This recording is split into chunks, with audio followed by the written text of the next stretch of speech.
ഞാൻ ചെയ്തതിൽ വെച്ച് എനിക്ക് ഏറ്റവും ഇഷ്ടപ്പെട്ടൊരു ജേണലായിരുന്നു കേട്ടോ ഇത്. ജേണലിംഗ് സീരീസിൻ്റെ എപ്പിസോഡ് 3 ആയിട്ട് ഇന്ന് ചെയ്തിട്ടുണ്ടായിരുന്നത് ഒരു യെല്ലോ തീം ജേണലായിരുന്നു. ഈ ജേണൽ മുഴുവനും ഞാൻ ഹോം മെയ്ഡ് സപ്ലൈസ് കൊണ്ടാണ് കേട്ടോ ചെയ്തിട്ടുള്ളത്. ഏതൊരു ജേണൽ ചെയ്യുമ്പോഴും ആദ്യം തന്നെ ഞാൻ ചെയ്യാറുള്ളത് ആ ഒരു കളർ തീമിൽ കുറച്ച് പാറ്റേൺ പേപ്പേഴ്സ് ഉണ്ടാക്കുക എന്നുള്ളതാണ്. അത് സിമ്പിളാണ്. ഒരു വൈറ്റ് പേപ്പർ എടുത്തിട്ട് നമുക്ക് ഇഷ്ടപ്പെട്ട എന്തെങ്കിലും പാറ്റേൺസ് ഒക്കെ വരച്ചു കൊടുത്താൽ മതി. അങ്ങനെ ഒരു പാറ്റേൺ ഞാൻ ഫസ്റ്റ് പേജിൽ ഒട്ടിച്ചു കൊടുത്തിട്ടുണ്ട്. പിന്നെ ഒരു കട്ടിയുള്ള പേപ്പർ എടുത്തിട്ട് ഇങ്ങനെ ഡിസൈൻ ചെയ്തിട്ട് ഒരു എൻവലപ്പിൻ്റെ ഷേപ്പിൽ കട്ട് ചെയ്ത് ഒട്ടിച്ചു കൊടുക്കുന്നുണ്ട്. ആ എൻവലപ്പിനും ഞാനൊരു യെല്ലോ തീം കളേഴ്സ് തന്നെയാണ് കേട്ടോ കൊടുത്തത്.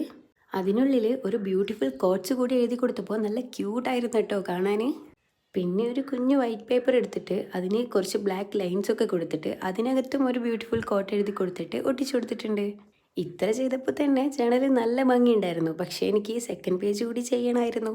അല്ലെങ്കിലും ഈ യെല്ലോ കളേഴ്സ് ഇങ്ങനെയല്ലേ, എവിടെ എങ്ങനെ വന്നാലും നല്ല രസമായിരിക്കും കാണാൻ. ഇവിടെ ഞാൻ വരച്ചിരിക്കുന്നത് ഒരു സൺഫ്ലവർ ആയിരുന്നു ഉദ്ദേശിച്ചത്, പക്ഷേ അതങ്ങനെയൊന്നും ആയില്ല. പക്ഷേ കൊള്ളാം, ഓക്കെയാണ്. പിന്നെ അവിടെ ഇവിടെയായി കുറച്ച് ഡോട്ട്സ് ഒക്കെ ഇട്ട് കൊടുത്തിട്ടുണ്ട്. പിന്നെയും നെക്സ്റ്റ് പേജിൽ ഒരു കോട്ട്സ് എഴുതി കൊടുത്തിട്ടുണ്ട്. ഇങ്ങനെയുള്ള കോട്ട്സുകളൊക്കെ എഴുതി കൊടുക്കുമ്പോഴാണല്ലേ ജേണലിങ്ങിന് കൂടുതൽ ഭംഗി ഉണ്ടാവുന്നത്. ഷേടാ, ഇങ്ങനെ ഒരു പാറ്റേൺ പേപ്പർ ഉണ്ടായിട്ട് അത് നമ്മൾ യൂസ് ചെയ്തില്ല അല്ലേ? അത് നമുക്കിവിടെ ഇങ്ങനെ യൂസ് ചെയ്യാം. ഇതിൻ്റെ ബാക്കി വരുന്ന പേപ്പേഴ്സ് ഒന്നും ഞാൻ കളയൊന്നുമില്ല കേട്ടോ. നെക്സ്റ്റ് ജേണലിന് വേണ്ടി സൂക്ഷിച്ച് വെക്കുകയാണ് ചെയ്യാറുള്ളത്.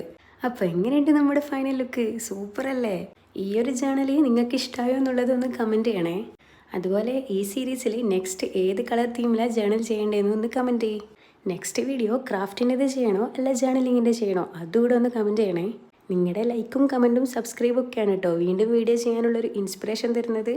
അപ്പോൾ സബ്സ്ക്രൈബ് ചെയ്യാൻ മറക്കല്ലേ.